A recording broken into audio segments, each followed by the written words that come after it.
Hello, I'm Donovan Greenlee, and I'm doing a little video on this paper that I wrote.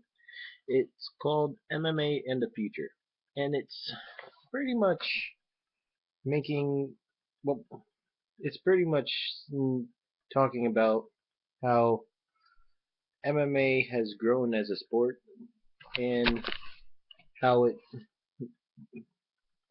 has become more of a sport, and it should be allowed in the state of New York. Now, the first thing that I wrote about was how this the first main point that I wrote about was the safety record. Now, during the 90s, they used to fight bare knuckle.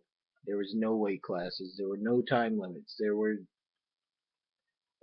It was like no holds barred pretty much. It was like legalized street fighting, which I can understand why people had a problem with it.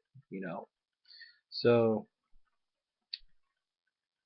throughout the years, whenever they went to shows, they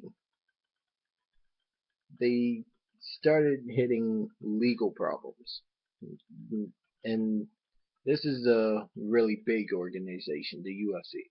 They they were hitting really big legal problems with how they were promoting the business, how they were selling it, how the fighters were trying to stay in shape, and they needed they needed to be a little bit safer.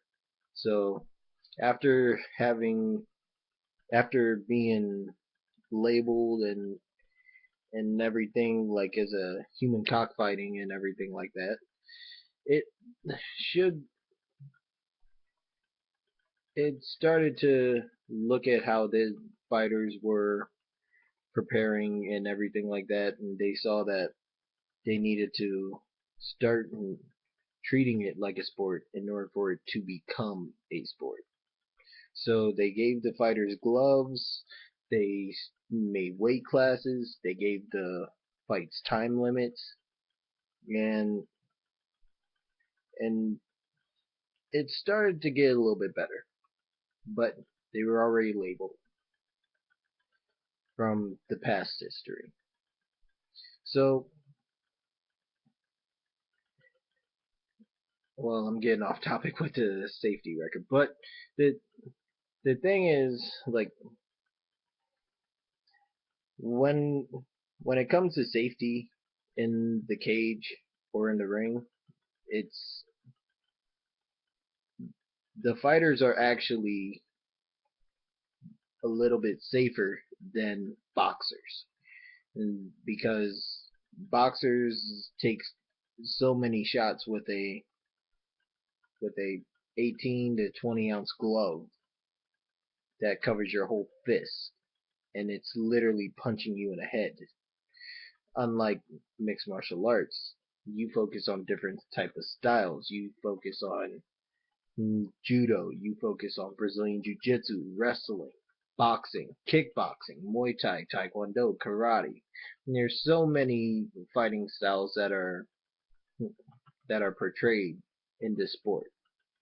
And with that being said, I go to my next point, where the fights are being held at. This this sport has grown to the point where Las Vegas has accepted it, Georgia has accepted it, and Georgia is very, very strict on that type of stuff, and Washington D.C. And the thing is, now they have fights all over the world, and it's and the thing is, like, everyone is making profit off of these fights. Like, they even had a fight in Abu Dhabi, which is one of the most expensive, which is one of the richest countries in the world. So that's saying a lot. They had their own stadium built for that. So that brings me to my third point. What the state of New York, what it will benefit from bringing MMA to the state of New York. Bringing MMA to the state of New York is going to cause so much buzz that will allow people to see that it's not a barbaric sport.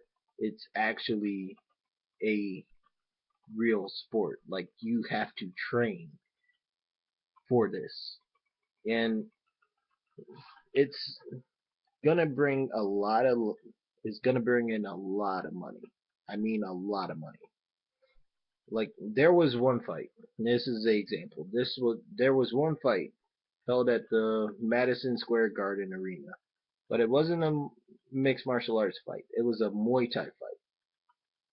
But the same night, there was a boxing match out in Macau.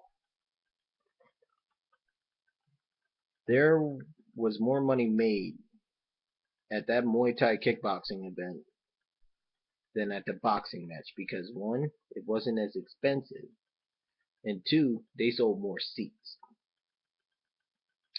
So, in conclusion, MMA has become more of a sport than what some people think. I know there are some people that will disagree with me and say it's a it's a barbaric sport. It's two guys going into a cage bashing each other in the head.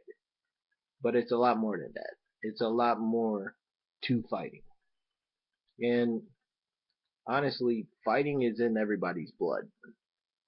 And it's either one way to look at it or another way. I mean, I can't change everybody's mind, but I know that I can honestly say MMA should be unbanned in the state of New York.